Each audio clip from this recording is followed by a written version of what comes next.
말씀 구약 성경 느헤미야 3장 27절에서 32절까지 말씀, 구약 성경 730면에 있는 말씀 한 절씩 교독하실 때 살아계신 하나님의 음성을 들으시기 바랍니다. 그 다음은 드고아 사람들이 한 부분을 중수하여 내민 큰 망대와 마주대한 곳에서부터 오벨 성벽까지 이르렀느니라.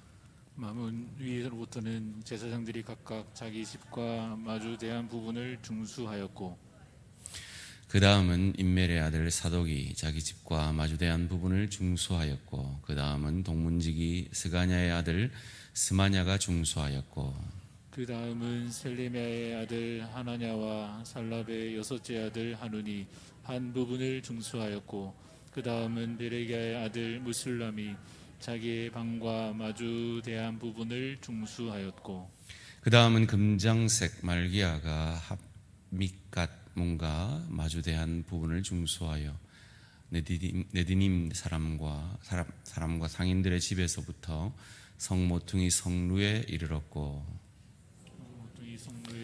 양문까지는 금장색과 상인들이 중수하였느니라. 아멘. 그리고 그 다음은 이라는 제목으로 김재혁 강사님 말씀 전하실 때 큰 은혜 받으시기 바랍니다.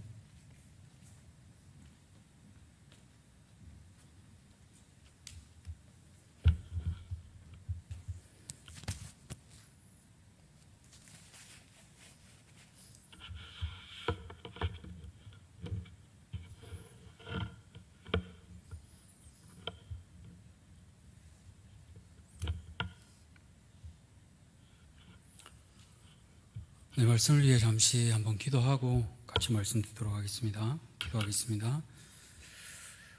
살아계신 하나님, 감사합니다. 또 어떤 여름이 지나가고 서늘한 가을의 입구에 서 있습니다. 우리의 인생이 참 짧고 덧없음을 자연재해를 통해 깨닫게 됩니다. 그러나 하나님, 푸른 마르고 꽃은 시들어도 하나님의 말씀만 영원함을 기억합니다. 사랑하는 모든 성도들에게, 오늘 각 사람에게 하나님께서 주시는 이 말씀을 듣게 하여 주시고 성령께서 깨닫게 하여 주셔서 우리의 영적 성벽을 쌓을 곳이 어디인지 깨닫게 하시고 내가 중수해야 할 곳을 깨달아 그 말씀에 순복하는 거룩한 대한교회 성도들 모두 되게 하여 주시옵소서. 감사드리오며 살아계신 우리 주 예수 그리스도 이름으로 기도드렸습니다. 아멘.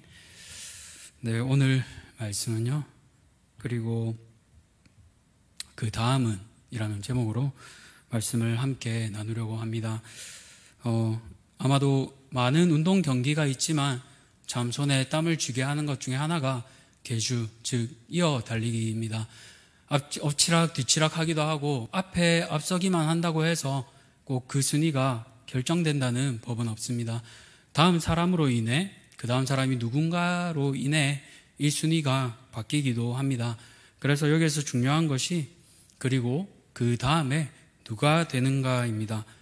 그 다음이 누구인가에 따라서 이 순위가 바뀔 수도 있고 그대로 순위가 굳어지기도 합니다.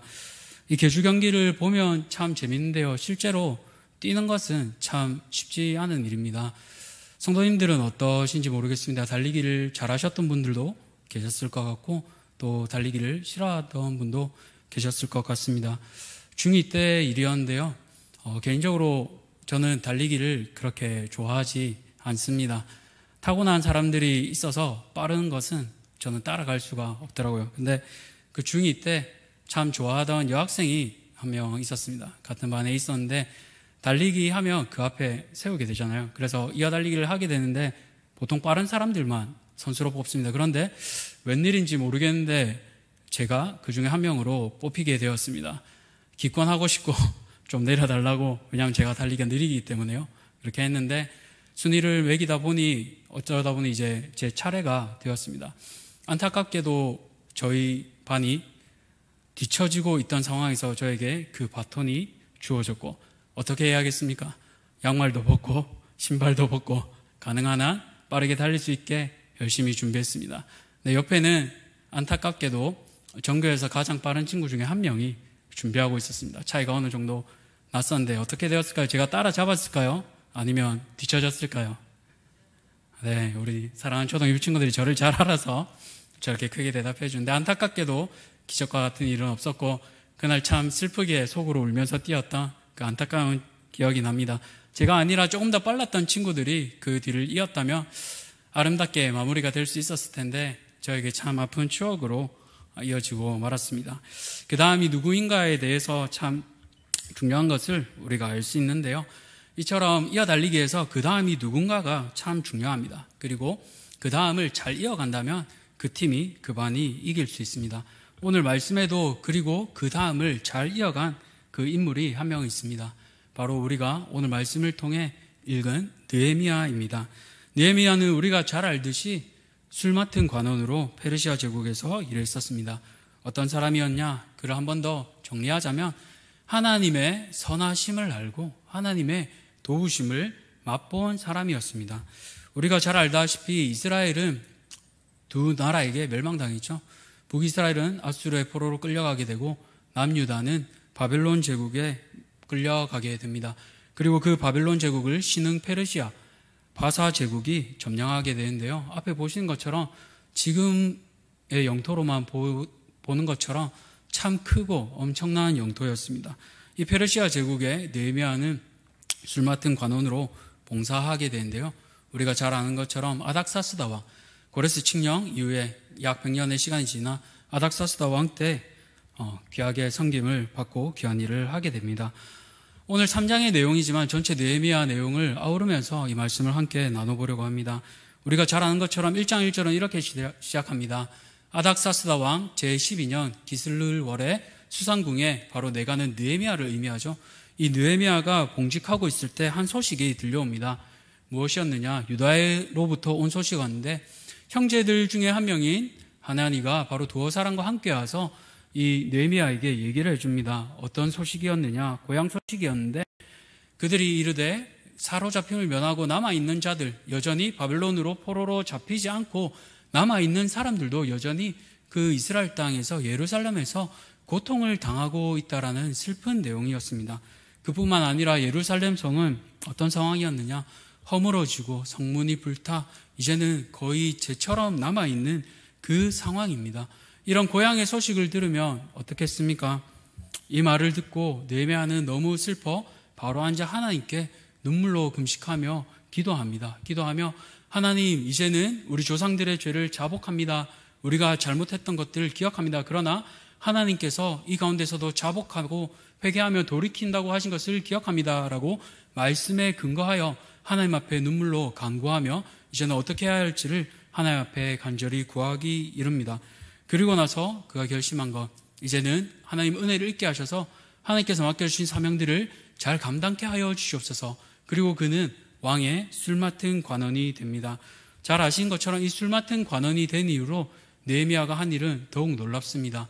바로 그는 술 맡은 관원이 되었지만 자신의 자리를 내려놓고 하나님이 주신 이 사명을 감당하러 예루살렘 본국으로 귀국하게 됩니다. 그리하여 2장에서 이어지죠. 술 맡은 관원, 그 당시에 술 맡은 관원이라고 하면 가장 왕의 최측근입니다. 아시는 것처럼 고대에는 왕을 독살하고 암살하려는 일들이 참 많았습니다. 그렇기에 음식이나 음료를 맡았다는 것은 그 왕의 가장 신임을 맡은 사람을 의미합니다. 그런데 한 가지 중요한 것은 이런 사람들이 왕 앞에서 얼굴빛을 제대로 관리해야 한다는 것입니다. 왕 앞에서 수심이 있었다, 즉 어둠이 있었다고 하면 그 당시에 바로 죽음을 맞이할 수도 있었습니다. 그럼에도 불구하고 그는 고국을 향한 그 안타까운 마음과 동포를 향한 마음들이 있었기에 그의 마음에 얼굴에 숨김이 없을 수 없었습니다. 그것을 보고 놀랍게도 왕이 이렇게 얘기합니다. 왕이 이르되 내가 병이 없는데, 내가 건강한 사람인데 어떻게 얼굴에 근심이 가득하니? 라고 그렇게 얘기합니다. 그러자 이제 느헤미야는 다음과 같이 이렇게 얘기하죠. 왕에게 이르되 왕이 만일 저를 좋게 여기시고 제가 왕께 은혜를 입었사오면, 이 얼굴빛으로 인하여 사형을 당할 수도 있지만 왕이시여 한 번 더 은혜를 베풀어 주시기 원합니다 라고 하고 그 다음 내용을 솔직하게 얘기합니다. 이제는 나를 유다 땅 나의 조상들의 묘실이 있는 성읍에 보내어 이제 폐허가 된 그 성읍을 건축하게 하여 주시옵소서라고 아주 용감하게 얘기한 것이죠. 이 일에 보통 사람 같았으면 거절당할 수도 있었지만 하나님의 선한 손이 도우셨기 때문에 이제는 아닥사스다 왕이 그 일을 허락합니다. 그뿐만 아니라 2장 후반부에 보면 아시듯이 필요한 모든 재료들을 다 얻을 수 있고 잘 통과할 수 있도록 도장까지도 받는 그 일들을 왕께 허락받게 됩니다. 그리고 나서 느헤미야가 돌아가서 한 일이 무엇이냐? 밤에 조용히 폐허가 된 그 예루살렘 성터를 돌아보기 시작합니다. 몇 명의 사람과 조용히 어떤 상황인지 정확하게 짚어보고자 하여 성벽을 보는데 이미 다 무너졌고 성문은 모두 불탄 그 상태였습니다. 그러나 이 일이 참 중요하고 참 귀한 일이었기에 그는 함부로 발설하지 않고 그의 마음속에 준비하고 있다가 때가 되자 사람들 앞에 알리기 시작합니다. 그리고는 이제 이 예루살렘 성벽을 여러 번 시도하려고 했지만 공경에 처하고 낙심한 이들에게 얘기하기를 이제는 이 성문이 불탔지만 우리가 이 일로 수치를 당하지 말고 함께 일어나자라고 얘기합니다. 사람들에게 이 당시에 성벽을 건축하자라고 얘기한 것은 결코 쉬운 일이 아니었습니다. 누가 돈을 주는 일도 아니었고 오히려 내 재산이 가야 하는 일이었고 오히려 잘못하면 오해를 입을 수도 있는 일이었습니다.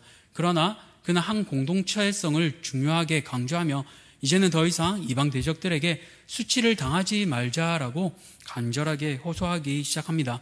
그리고 그가 이어서 얘기한 것이 무엇이었느냐? 지금까지 자신이 술 맡은 관원으로 하나님께서 은혜 베풀어 주신 것과 무사히 유다 땅, 이 예루살렘에 복귀할 수 있도록 하나님의 선하신 손이 도왔던 그 일을 이들에게 간증하기 시작합니다. 그 간증으로 인해 이스라엘 백성들은 용기를 얻기 시작했고 이제는 이 선한 일을 위해 함께 힘을 내어 성벽을 건축하게 됩니다. 그리고 오늘 우리가 읽은 것처럼 이 3장에는 예루살렘 성읍이 건축되는 그 모습이 이제는 재현됩니다. 그러면 오늘 이 예루살렘 성읍이 건축되는 것을 통하여 우리가 받을 수 있는 교훈을 3가지로 정리해서 함께 나누고자 합니다. 그리고 그 다음을 위해서인데요. 첫 번째로 무엇이 중요합니까? 첫 번째로는 바른 신앙의 전수가 필요합니다. 앞서 살펴본 것처럼 예루살렘 성읍은 거의 다 무너졌던 상황입니다. 바벨론에게 포로로 끌려가기도 하고 이 성읍이 더 이상 돌에 돌 하나 남지 않을 만큼 거의 다 무너졌던 그런 상황이었습니다. 그럼에도 불구하고 바벨론 포로로 돌아왔던 이들이 포기하지 않았던 그 한 가지가 무엇이었느냐? 그 부모들이 포기하지 않은 것은 바로 신앙이었습니다. 약 100년의 시간이 지나감에도 불구하고 그 부모들은 신앙을 굳게 지켰습니다. 이를 어떻게 알 수 있습니까? 오늘 본문에 보시면요. 약 13명의 건축자 이름이 나오고 있습니다. 이 건축자 이름을 하나하나씩 보면 그 안에 하나님의 신명과 또 여호와의 신명이 들어가 있습니다. 우리가 잘 아는 대로 엘이 들어가 있기도 하고 야훼, 야가 들어가 있기도 합니다. 엘리야십, 요야다, 물라다, 무시엘, 하나냐 등등 이 가운데 하나님이 어떠한 분이셨는가를 그 이름 안에 담고 있지요. 하나님께서 회복시키신다, 하나님께서 아신다, 하나님께서 구원하신다, 여호와는 나의 힘이시다, 하나님께서 치료하신다 등 지금까지 자신들의 상황을 돌아볼 때는 그렇지 않지만 조상들에게 들었고 또 나의 삶에 베풀어 주실 그 하나님의 이름을 아이들의 이름에 그 신앙을 담았습니다. 비록 그러한 상황이 아닐지라도 여전히 하나님께서 선하시며 언젠가는 때가 차면 우리를 구원하실 것이라는 그 믿음을 가지고 그 아이의 이름에 신앙을 담아 그것을 잘 전수한 것을 오늘 성전을 건축한 이 사람들의 명단을 통해 우리는 알 수가 있습니다. 아마 이곳에 계신 성도님들도 마찬가지일 것입니다. 아이의 이름을 지으며 가급적 세상의 뜻이 아니라 신앙 안에서 하나님 안에서 이 아이들이 잘 자랄 수 있도록 대개는 우리 성도들이 그렇게 짓습니다. 다 마찬가지죠. 저도 마찬가지인데요. 아이의 이름을 지을 때 요한이라고 지었습니다. 참 귀여운데요. 요한이라고 지은 것은 먼저 평안할 안, 샬롬이죠.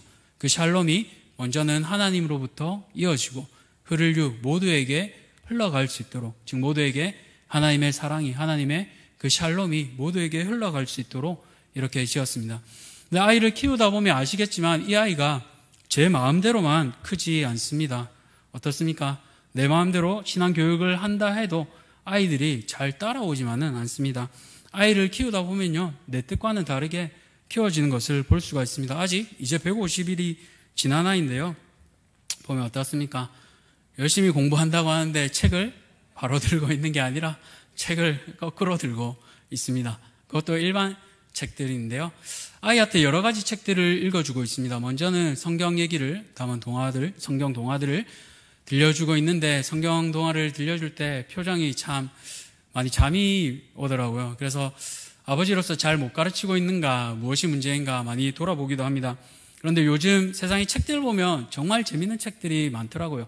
소리를 누르면 저렇게 호랑이 소리가 나오기도 하고 동물 소리가 나오기도 해서 애가 신기해서 계속 만져봅니다. 세상을 따라가기에 참 쉽지 않다, 성경 교육을 하기에 참 쉽지 않다라는 것을 너무나 뼈저리게 느낍니다. 그럼 어떻게 해야 될까요? 이제는 저 책이 재밌으니까 저렇게 계속 들게만 해야 될까요? 그렇지 않죠. 그럼에도 불구하고 어렵더라도 계속해서 신앙을 전수하는 일을 어떻게든 이어나가야 합니다. 그래서 우리에게 가장 중요한 것, 이 신앙을 전수하기 위해 우리가 기억해야 될 것, 부모로서 기본으로 돌아가야 합니다. 그 기본이 무엇입니까? 바로 하나님의 말씀이지요. 하나님의 말씀. 그래서 우리가 매일 큐티를 하잖아요. 같은 본문으로 어른들도 같은 복 있는 사람으로 하고, 우리 사랑하는 아이들도 유치부부터 초등 2부까지 다 같은 본문을 가지고 함께 말씀을 나누는 일을 하고 있습니다. 이 말씀을 가정에서 배우고 아이들이 하나님의 사람으로 자랄 수 있도록 우리가 교육하는 일을 하고 있습니다. 왜 그렇습니까? 이 하나님의 말씀이 있어야 이 아이들이 바로 살 수 있기 때문입니다. 그렇게 이 느헤미야서를 보면 성벽을 다 건축하고 나서 그들이 한 일이 함께 모여서 수문 앞 광장에 모여서 함께 말씀을 듣고 예배를 드리는 그 일이었습니다. 성벽이 모두 재건되고 나서 학자 에스라를 불러서 하나님의 말씀인 이 율법책을 가져오고 모두가 모여서 하나님의 말씀을 6시간 동안, 새벽부터 정오까지 6시간 동안 이 말씀을 함께 듣는 그 일을 우리가 본문에서 보게 됩니다. 그리고는 이 말씀을 깨달은 기쁨을 가지고 적용하며 서로를 돌보고 하나님의 권속으로 세워지는 이 귀한 일을 감당하고 있는 것입니다. 사랑하는 성도님들, 다시 한번 우리가 기억하기를 소원합니다. 우리에게 맡겨주신 가장 귀한 일은 먼저 우리의 자녀들을 하나님의 말씀으로 양육하는 일입니다. 그러할 때 우리의 영적 성벽들이 바로 건축되고, 그리고 그 다음을 잘 준비할 수 있을 줄 믿습니다. 두 번째로, 그리고 그 다음을 위해 우리가 집중해야 할 것이 무엇입니까? 바로 나에게 주신 고유한 사명에 집중해야 합니다. 오늘 말씀을 보시면요, 문들이 글로만 되어 있어 좀 이해하기가 어렵습니다. 그래서 그림을 한번 보시면 좋겠는데, 오늘 이 그림을 보시면 예루살렘 성벽이 10가지 문으로 나누어져 있고요, 30명 이상의 사람과 45가지의 섹터로 나누어져 있습니다. 그리고 이 일이 52일 동안 이루어졌지요. 이 일이 이루어진 것, 어느 사람이 어떤 일을 감당했는가가 바로 오늘 3장의 내용입니다. 그 일을 보면요, 지역별로 다르고요, 가문별로 다릅니다. 또 신분별로 제사장도 있고 일반 평민도 있습니다. 또 그 일을 맡은 사람들은 직업과 은사도 다른 것을 볼 수 있습니다.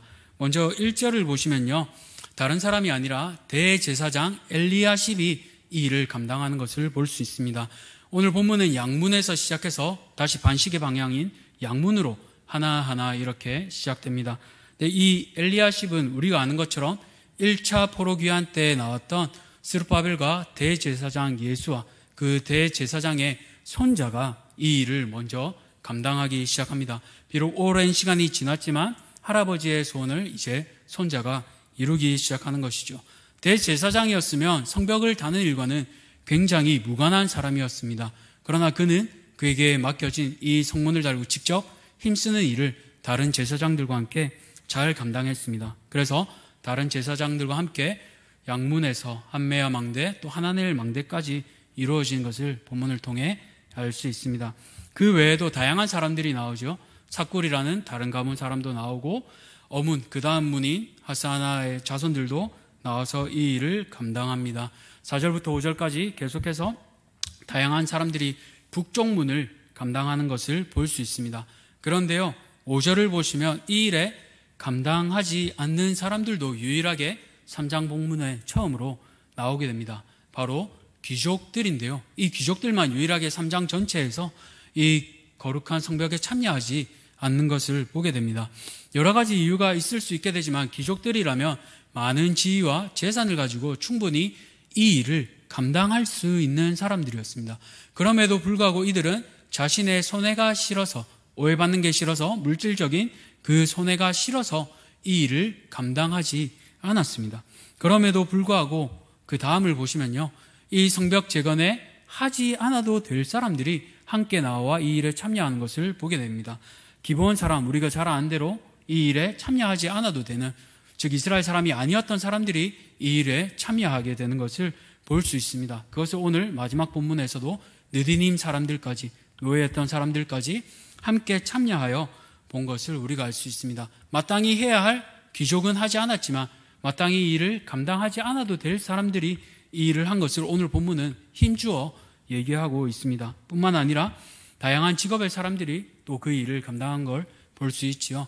금세공업자도 이 일에 참여했고 향수 장사를 하던 사람들도 참여했습니다. 본분과 다르게 그들은 어찌됐든지 자신들에게 주었던 이 일을 기쁨으로 감당했던 사람이었습니다. 더 나아가서 남자들만 이 일을 했던 것이 아닙니다. 오늘 보면 12절을 보시면요, 예루살렘 지방 절반 이상을 다스렸던 유력한 사람인 이 살룸과 그의 딸들이 함께 중수하였다라고 본문은 표현하고 있습니다. 아들들만, 남자들만 이 무거운 돌을 옮기고 성벽을 건축하는 일을 했는데 이 본문에는 딸들까지도 모두 동원해서 마땅히 감당하는 이 귀한 사명을 보여주고 있습니다. 그뿐만 아니라 또 사람마다 능력치도 다르죠. 어떤 사람들은 아주 넓게 북쪽 성벽의 2배를 감당했던 자들이 있습니다. 본문을 보시면 한운과 사노아 주민들은 중수하기를 1000규빗, 즉 450m 이상, 북쪽 성벽의 2배 이상입니다. 이 일을 함께 감당하는 사람도 볼 수 있고요. 이렇게 많은 일을 감당한 사람도 있지만 어떤 사람은 또 반대로 자기 집 앞까지만 겨우 중수할 수 있던 사람들도 있었습니다.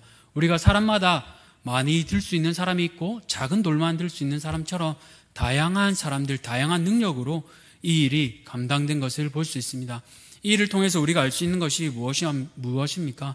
바로 하나님의 일은 지역이 다르고 성별이 다르고 직업이 다르고 각자의 능력치가 다를지라도 맡겨주신 사명은 같다는 것입니다. 무엇입니까? 바로 교회를 지키고 사람을 세우고, 바로 우리에게 맡겨주신 이 사명은 본질적으로 같다는 것을 다양한 사람들을 통해 알 수 있는 것입니다. 그래서 우리가 교회 가운데 어떻게 이루어지고 있습니까? 교사로서 섬기기도 하고요, 구역장으로 섬기기도 합니다. 또 주차 봉사로 성가대로 주방에서 또 보이지 않는 곳에서도 귀하게 섬기는 그 일을 잘 감당하고 있지요. 이것이 무엇입니까? 바로 모든 것이 각 사람에게 주어지신 대로, 그리고 그 다음을 위해, 거룩한 사명을 위해 한 사람 한 사람을 세워가는 그 일을 은사에 맞게 우리가 감당하고 있다는 것입니다. 바라기는 성도님들, 우리 각자에게 주신 그 직분이 다르고 은사가 다르고 성별이 다를지라도 내게 주신 그 고용한 사명을 기억하며 하나님 나라를 위해 힘쓰는 거룩한 성도님들 되시기를 주님의 이름으로 축복합니다. 마지막으로 이 본문을 통해서 우리가 알 수 있는 것은 무엇입니까? 그리고 그 다음을 위해 우리가 준비해야 할 것은 바로 영적 전쟁을 우리가 깨어 준비해야 된다는 것입니다. 성벽은 52일 만에 준공되었습니다. 그러나 그 일은 쉽게 준비된 것은 아닙니다. 우리가 3장을 지나 4장을 보시면요, 이 성벽이 지어지는 것에 대해 여전히 비웃고 이 성벽을 어떻게 해서든 무너뜨리려는 그 사람들이 나옵니다. 우리가 잘 아는 대로 산발락과 다른 사람들이 나오고 있죠. 먼저 이 산발락은 사마리아의 총독이었습니다. 그렇게 그는 이 지역이 바로 서게 되면 자신의 영향력이 줄어들 것을 염려하게 되어 계속해서 이 일을 반대하라고 하였습니다. 그래서 그가 와서 비아냥거린 것이 무엇입니까? 4장 2절을 보시면 누가 이 성벽을 세우려고 하는가? 누가 제사를 드릴 수 있겠느냐? 하루에 과연 이 일이 되겠느냐? 그 일을 올라가면 마땅히 무너지지 않겠느냐라고 그렇게 빚과 낙심시키려고 합니다. 뿐만 아니라 그의 수하였던 도비아도 마찬가지로 낙심시키죠. 여우가 올라도 이 성은 곧 무너질 거야. 왜 의미 없는 이런 일들을 하니라고 그렇게 낙심하기 시작합니다. 그러나 이에 느헤미야와 그의 백성들은 굴복하지 않고 그들은 마음이 하나 되어 다시 일을 시작합니다. 비록 이 일들이 잘 준비되지 않을지라도 그들은 여전히 힘을 내어 이 일을 준비하게 되죠. 그러나 여전히 이스라엘 백성들이 낙심하지 않는 것을 보고 어떻게든 계속해서 산발락과 도비아는 이 일을 낙심시키기 위해 준비합니다. 그리고 가서는 이 사람들을 낙심시키려고 요란하게 하기로 마음들게 하죠. 그러나 느헤미야는 깨어 준비합니다. 여러 사람들에게 무기를 주어 지키게 하고 파수꾼을 두어 이 일들을 계속할 수 있도록 그는 힘을 주어 준비하기 시작합니다. 그래서 여러 가지 방해에도 불구하고 그는 백성들에게 칼과 창과 활을 들고 방비할 수 있도록 준비합니다. 그리고 그뿐만 아니라 건축하는 이들이 한 손으로는 짐을 나르지만 한 손으로는 언제든지 전쟁에 깨어 이길 수 있도록 이 귀한 사명들을 감당하는 일들을 볼 수 있습니다. 이것들을 통해 우리가 알 수 있는 것은 무엇입니까? 끊임없이 사단은 우리를 공격하고 끊임없이 하나님의 귀한 사역들을 하는 일을 방해하고 무너뜨리려고 한다는 것입니다. 그러나 그 일에 우리가 무방비로 이 일에 있으면 안 된다라는 것이죠. 끊임없이 특별히 사단은요, 리더를 공격합니다. 오늘 느헤미야서를 계속해서 읽어보시면 아시겠지만 느헤미야를 계속해서 꿰어서 암살하려고 하고 그를 무너뜨리도록 수많은 모함을 하기 시작합니다. 내가 왕이 되려고 하느냐라고 그에게 이 편지를 보내기도 하고 다른 사람들을 통해 계속해서 불신을 쌓게 하지요. 끊임없이 사단이 하는 일, 결국 리더를 향한 그 공격임을 우리가 알 수 있습니다. 우리가 어떻게 해야 되겠습니까? 베드로전서 5장 8절을 보면 근신하라 깨어라 라고 얘기한 것처럼 우리는 깨어 있어야 합니다. 왜 그렇습니까? 마귀는 우는 사자같이 삼킬 자를 두루다니며 찾기에 그렇습니다. 그렇게 우리는 영적으로 깨어 기도하며 리더를 위해 힘쓰는 이 일을 모두가 한마음 되어 해야 합니다. 우리가 새벽에 계속해서 큐티하며 본문을 살펴보는 것처럼 사무엘하 말씀을 보고 있습니다. 오늘 새벽에도 우리가 알 수 있는 것처럼 다윗이 시험에 들고 결국 넘어지는 그 일을 볼 수 있지요. 하나님의 마음에 합한 사람 다윗이라고 했을지라도 그 다윗은 결국 사람에 불과하며 그 다윗도 언제든지 넘어질 수 있는 연약한 사람임을 우리가 본문을 통해 또 큐티를 통해 계속 깨닫게 됩니다. 그래서 우리가 해야 할 일이 무엇입니까? 무엇보다 사단의 계략에 휘말리지 않도록 우리가 영적 리더들을 위해 깨어 기도해야 할 것입니다. 사단은 먼저 한 사람, 영적 리더를 쓰러뜨린 다음에 공동체를 와해시키기 시작합니다. 리더에 대한 불신을 집어넣기 시작하고 리더에 대한 안 좋은 소문들을 내기 시작하고 리더에 대해 신뢰하지 못하도록 계속 우리의 마음을 흩어놓는 그 작업들을 사단은 시작합니다. 여기에 우리가 마음 빼앗기면 안 되고 우리는 그 마음을 물리칠 수 있도록 늘 깨어 함께 기도해야 하겠습니다. 그렇게 할 때 우리가 영적 성벽들이 세워지고 리더들이 세워져 교회가 든든히 세워져 갈 수 있을 줄 믿습니다. 오늘 말씀을 맺으며 우리가 기억하기 원합니다. 영적 성벽을 세우며 그리고 그 다음을 위해 나는 무엇을 하고 있는지 돌아보기를 소원합니다. 그 다음을 위해 나는 무엇을 하고 있습니까? 신앙의 전수를 잘 하고 있습니까? 다음 세대들에게 하나님의 말씀을 잘 양육하고 있습니까? 아니면 나의 사명에 잘 집중하고 있습니까? 남들과 비교하고 있습니까? 바라기는 나에게 주신 그 사명들에 집중하며 남들과 비교하지 않고 우리에게 각자 맡겨주신 그 부분을 귀하게 기도로서 또 나의 자리에서 나의 발걸음으로 세워가는 귀한 성도님들 되시기를 축복합니다. 뿐만 아니라 영적으로 깨어 우리가 교회를 위해 기도하기를 간절히 소원합니다. 우리가 함께 한 마음으로 기도하지 않는다면 마귀는 약한 부분을 통해 깨어지고 무너진 그 성벽의 한 부분을 통해 우리의 마음을 흩어놓고 이 성전으로 들어와 우리를 갈라놓으려고 할 것입니다. 그 일에 우리가 마음 빼앗기지 않도록 우리에게 맡겨주신 그 성벽과 영적 성벽을 기도로서 우리가 잘 중수하기를 간절히 소원합니다. 우리가 이 시간 한번 같이 기도하면 좋겠습니다. 우리 들은 말씀을 놓고 한번 기도하실 때 이렇게 기도하시면 좋겠습니다. 하나님, 나에게 맡겨주신 그 영적 성벽은 어느 부분입니까? 10가지 문으로 나누어졌고 30명 이상 나누어진 사람들 또 45가지 그 부분들이 있는데 나에게 보여주시는 곳, 내가 세워야 할 무너진 우리 대한교회의 영적 성벽은 무엇입니까? 하나님, 나에게만 보여주시는 그 영적 성벽을 내가 보기 원하고 내가 기도로서 또 나의 발걸음으로 세워가기 원합니다. 하나님, 나에게 깨닫게 하시는 것 외면치 않게 하시고 하나님 마음 주실 때 그것들 믿음으로써 중수하는 거룩한 백성들 되게 하여 주시옵소서. 그렇게 우리 이 시간 한번 주여 간절히 부르짖고 함께 기도하도록 하겠습니다. 주여, 아버지 하나님 감사합니다. 오늘 들은 말씀을 놓고 그리고 그 다음을 기억하기 원합니다. 하나님, 나에게만 보여주시는 그 영적 성벽이 어디인지 내가 보기 원합니다. 무너지고 다시 쌓아야 할 그 영적 성벽을 보게 하시고 나의 무릎으로 나의 기도로서 세워가기를 간절히 소원합니다. 하나님, 각 사람에게 보여주시는 바 나에게만 보여주시는 그 영적 성벽을 보게 하시고 그 성벽을 거룩함으로 세워가는 귀한 주의 백성들 되게 하여 주시옵소서. 남들과는 다르게 나만 할 수 있는 일이 무엇입니까? 나에게만 맡겨주신 그 영역은 어디입니까?